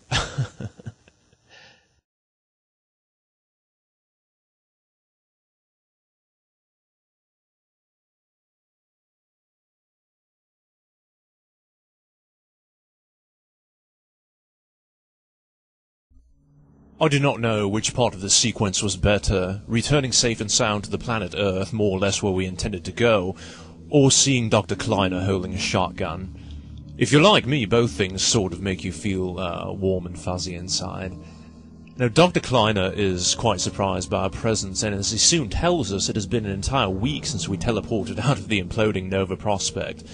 This is a very convenient plot device, but it is still very effective, and it is somewhat plausible given what I know about teleportation technology, which is, nothing. It could be worse, however. Gordon could have woken up in a hospital bed with a grateful G-Man hovering above him explaining that it was all just a terrible dream. Now, Dr. Kleiner not only informs us that during our week's absence, all of City 17 has exploded into a violent uprising against the Combine, due primarily to our own actions at Nova Prospect, but also that despite our best attempts, Eli Vance has also been captured and is now held prisoner in the Citadel. Alex, as is to be expected, takes the news hard, but is somewhat reassured by the unexpected return of Dog to the lab. Just as Dr. Kleiner described, the city is in an uproar. We barely make it out the back door before encountering squads of combined forces. Now fortunately we have a giant robotic dog with us who quickly dispatches these troops. This part of the game was actually a bit of a disappointment to me, for just when it looked like we and Dog were going to tear through City 17, taking names and beating down the filth and so forth, Dog himself latches onto a combine dropship and flies off into the sunset, leaving us behind, lonely and miserable, without the faintest idea how or where to proceed. I would have loved to have had Dog as a companion for the rest of the game, but, oh well, I'm sure he has his reasons for gallivanting off to God knows where. We soon encounter our first batch of Resistance members. There really is only one word to describe these folks: enthusiastic. These citizens are astonished and extremely excited to meet Gordon. The people must have been looking very forward to the day when armed rebellion would begin, for they're as chipper as hummingbirds, and they're thrilled at the prospect of going into battle with the Combine. We discover that these citizen soldiers are not only anxious to follow Gordon into hell if need be, but they are willing to take orders from him as well.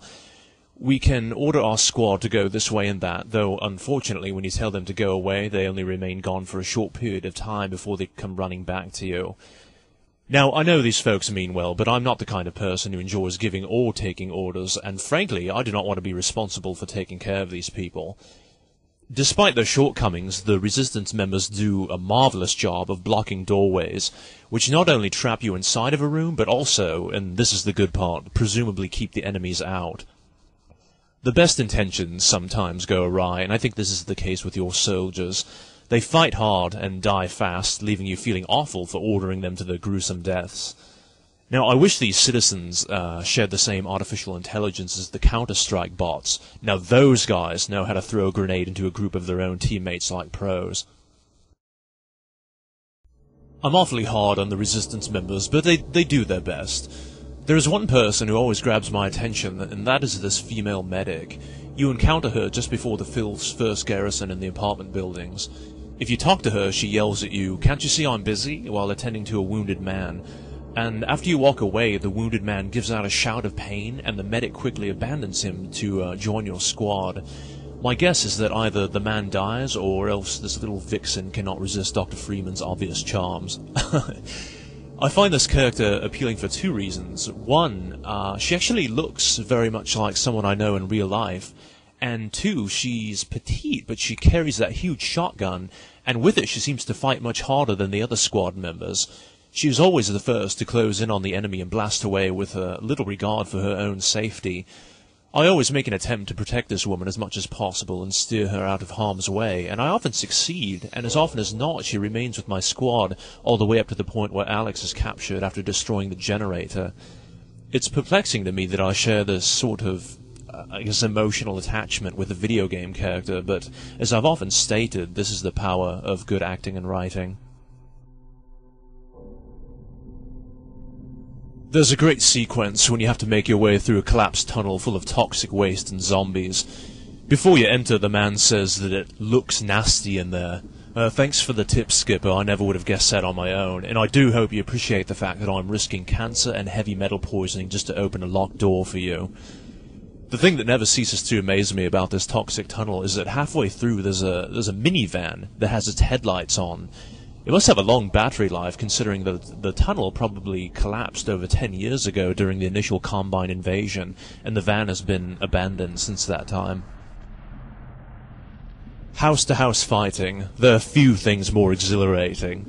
From painstakingly clearing out room after room to not knowing if the next doorway you walk through will be the last one you ever pass, city fighting is non-stop enjoyment, and the Anticitizen One chapter gives us ample opportunity to engage in close-quarters combat with both the Filth and Combine soldiers.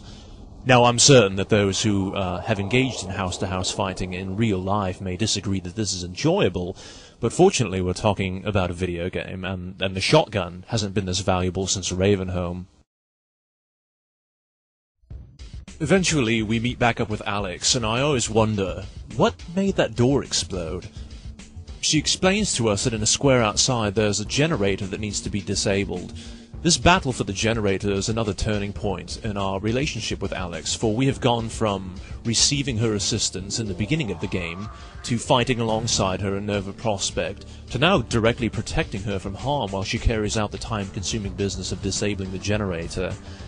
You can see that as the game has progressed, we have become less and less an unwitting victim of circumstance and have transformed into the actual hero of the story. I do like this gradual development of Gordon's role much more than what is often the case in most action storylines, in which the main character is right from the start a sort of Rambo archetype, running and gunning willy-nilly with no regard to plausible plot devices. This generator battle is also the first time we directly engage a pair of combined snowmen. I hate these guys. And just as we've come to expect, as soon as we begin advancing through the game with Alex by our side, she is snatched away, this time literally by the Combine. And now our role progresses even another step forward, as we have turned from Alex's protector into her rescuer.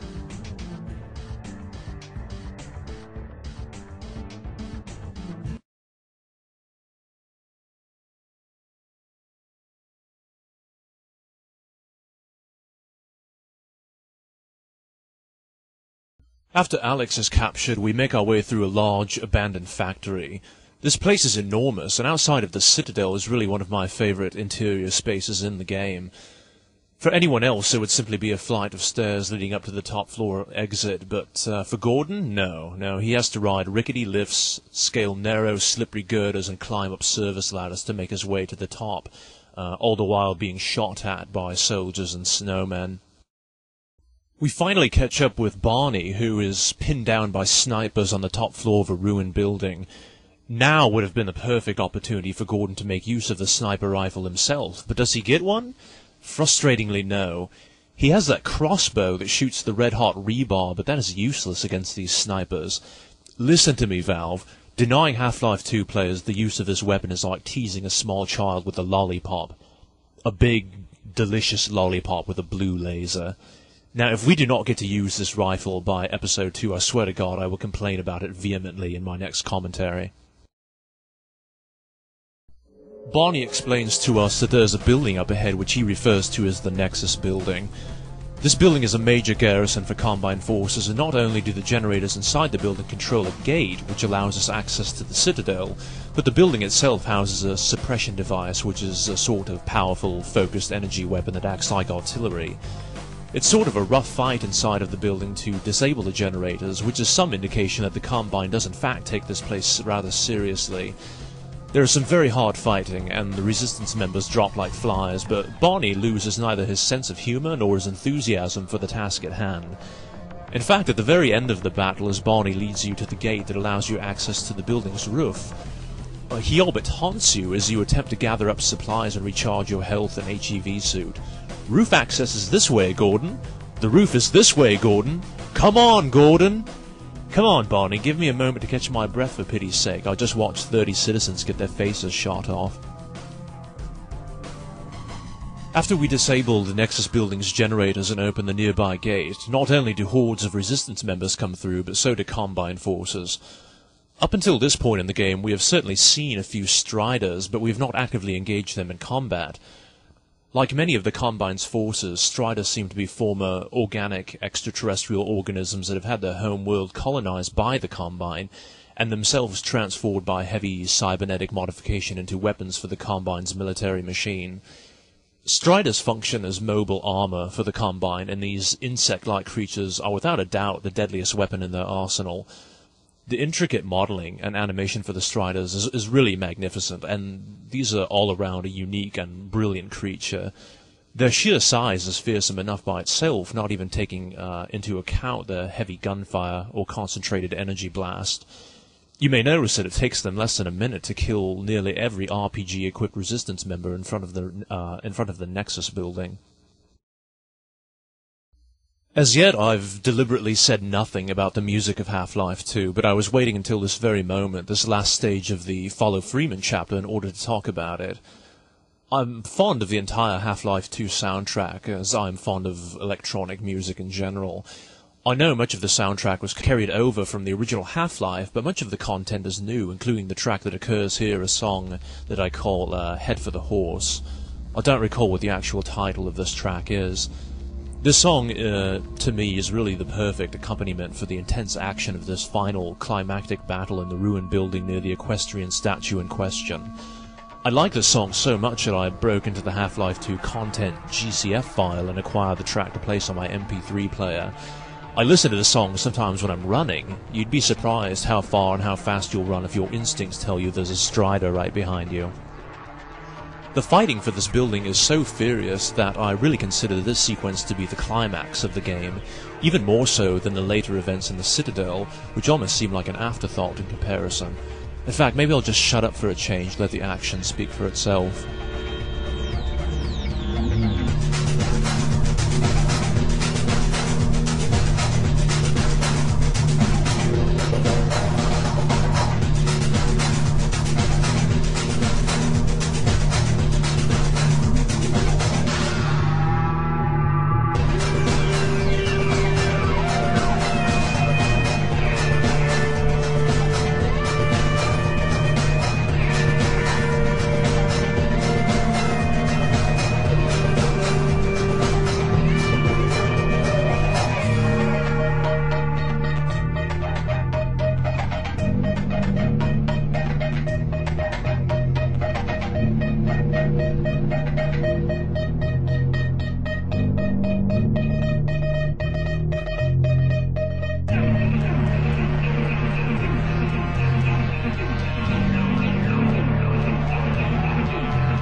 In the aftermath of the battle, we see Dog come tearing into the square, throwing minivans about and destroying the very horse monument we worked so hard to reach. Barney arrives right on schedule, and while the Resistance members help clean up the few remaining Combine troops, he explains to us that he discovered Dog searching for Alex. Now, as far as I know, Dog flew away on a dropship and had no idea that Alex was even captured by the Combine. He seems to know that Alex is now located in the Citadel, and whether this is from robotic telepathy or a keen sense of electronic smell, I do not know, but Dog seems pretty certain nonetheless. Now that we've reached the last wall before entering the Citadel, the usually proactive Barney is stumped as to how to enter, but luckily Dog once again proves his worth and robotic strength and is able to lift up a section of the gate. Since no one else, including Barney, volunteers to enter the eerie dark tunnel or even offers to assist us, we go in ourselves. With a quick goodbye and a final but cleverly drowned-out obscenity from Barney regarding Dr. Breen, Dog lets the gate fall closed over our head, slamming us shut inside a space that resembles nothing so much as a grave. Phew, things are looking bad.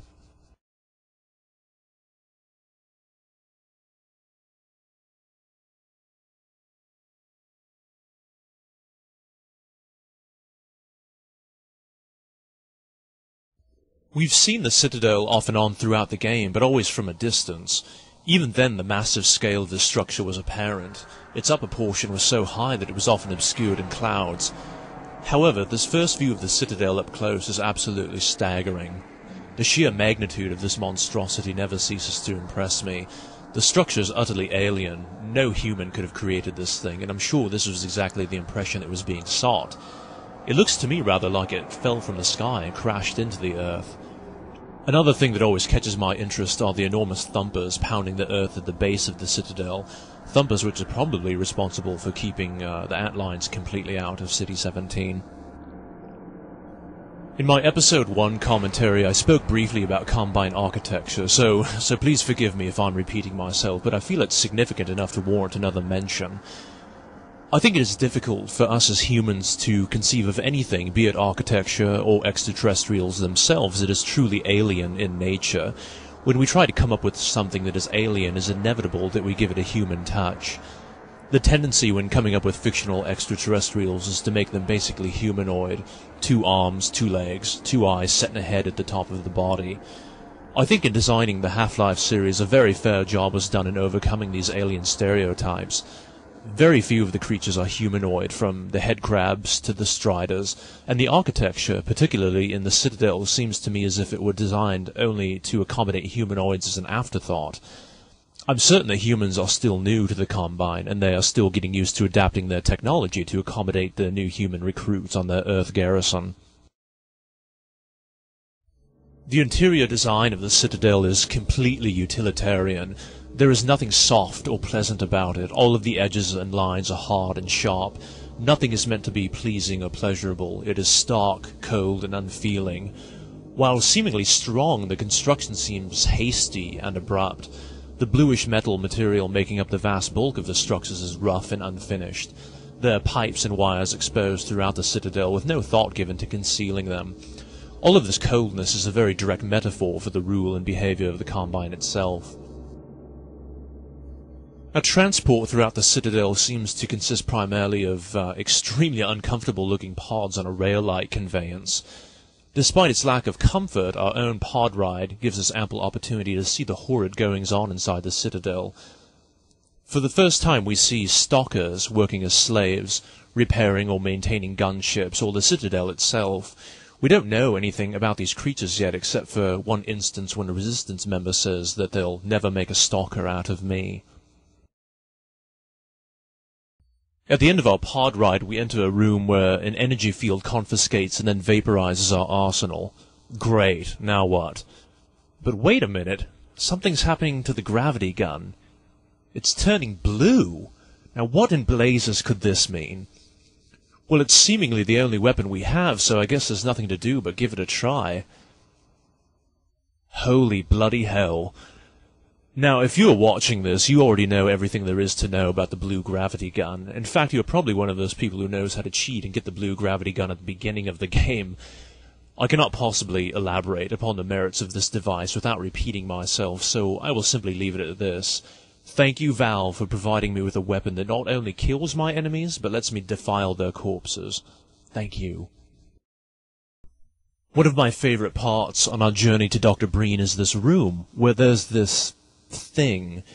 I don't quite know what to call this thing. It's sort of an energy field where the laws of gravity do not quite apply. I call this thing the aquarium, and it's really delightful. What you do here is to use the gravity gun to pick up the dead bodies of Combine soldiers. You then carefully place them inside the watery-looking part of the aquarium. Now, their bodies float beautifully and slowly, as if they were indeed suspended in water. If they hit that energy beam in the middle, they're vaporized, but there's no shortage of soldiers to refill the aquarium. It's like a Zen garden, or maybe trimming a bonsai tree. That is to say, it's very meditative. If I've had a stressful day, I simply load up Half-Life 2, go to the aquarium, set God Motor on, light some candles and some incense, and pose dead Combine soldiers in the energy field till I feel better. You should give it a try, seriously. We repeatedly see Dr. Breen broadcasting directly to us in what seems to be a desperate attempt to halt Gordon from proceeding any further. His tone becomes increasingly condescending and remonstrative, as if he were scolding a wayward child. It's difficult to tell who exactly Breen is trying to convince, himself or Gordon. He has divulged more than he intended in his broadcast throughout the game, and even before I knew the full extent of Breen's position with the Combine, he always sounded to me like a man operating on borrowed time. As we ascend further into the Citadel, we end up going on a second pod ride. For me, there are 2 points of interest on this second journey. The first is when we travel through a rather open area full of platforms and walkways. We see some interesting creatures that have not been seen elsewhere in the game. I do not know what these beings were called, and I have heard rumor that they were originally intended to have a larger role in the game but were cut from the final release. The second point of interest is when our pod begins to ascend rapidly straight up through a narrow passageway. For the first time we begin to realize how enormously tall the Citadel really is. At one point we pass by some windows which allow us to look down upon the sun setting over City 17, and frankly it looks as if we're looking down out of an airplane. Really, we must be a mile above the ground. Now, I'm not fond of heights in real life, and this part of the game always startles me.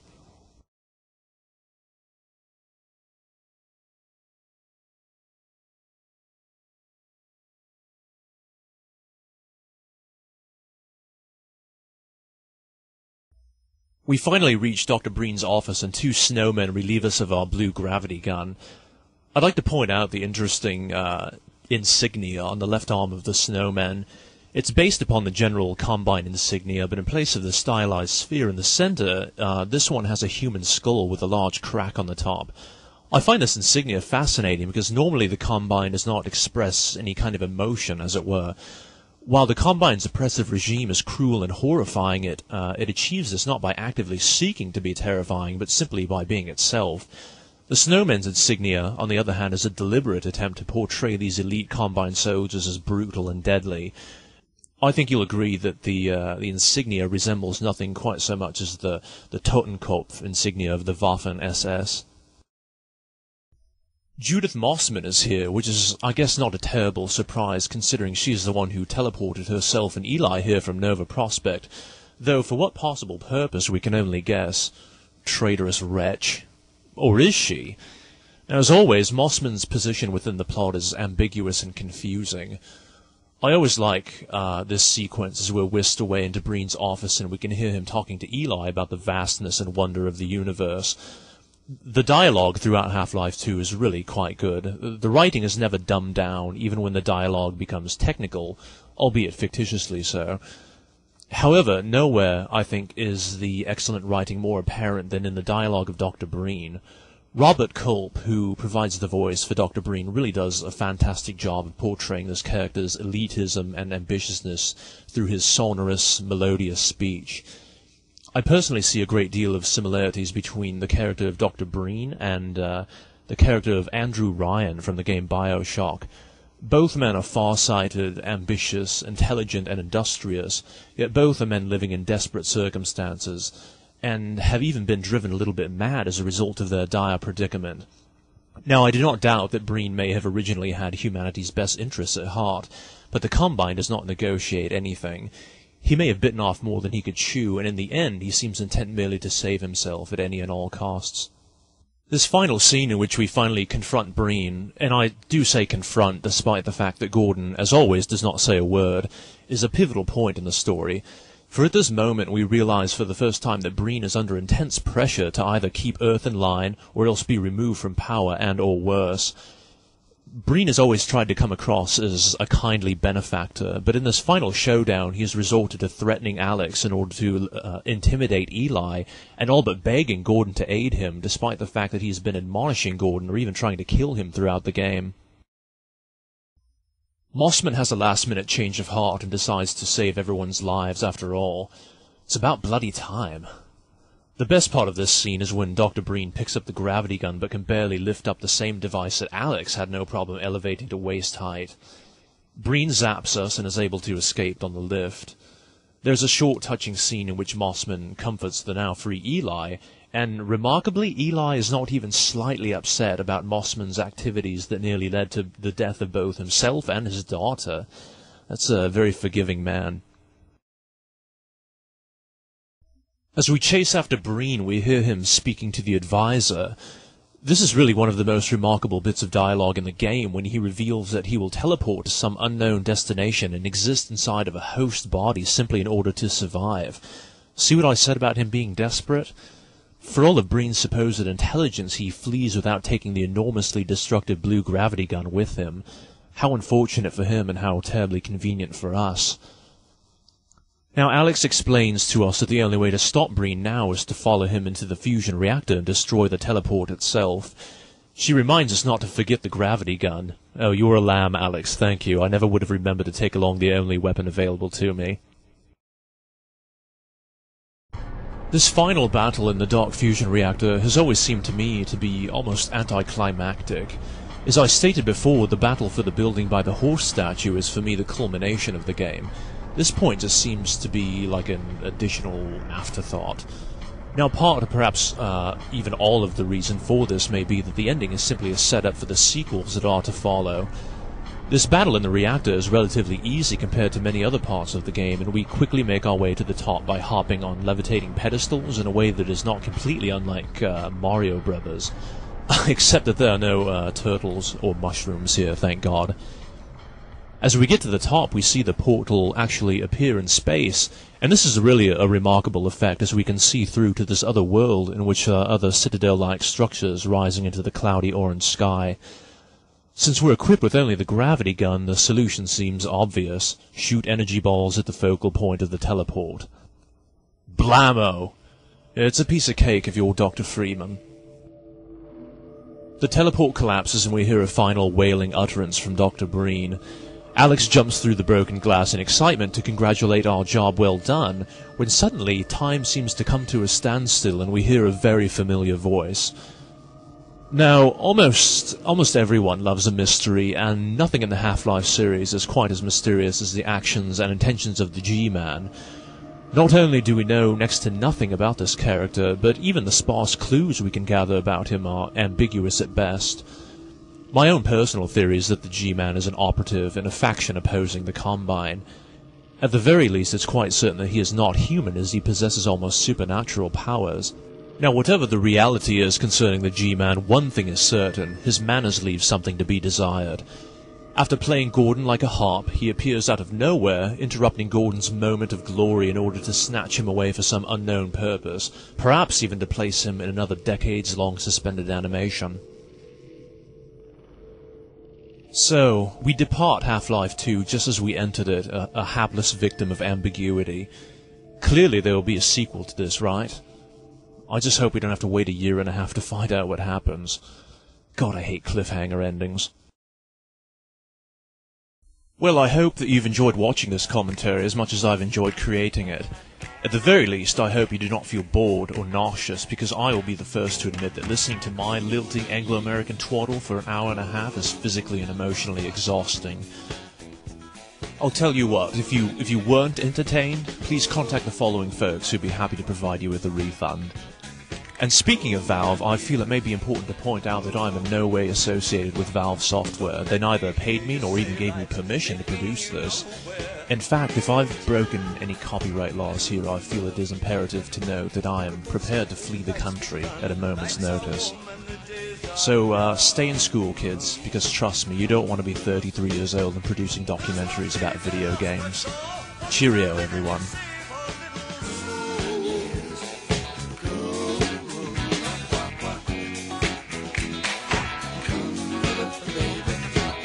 Last night they loved you, opening doors and pulling some strings.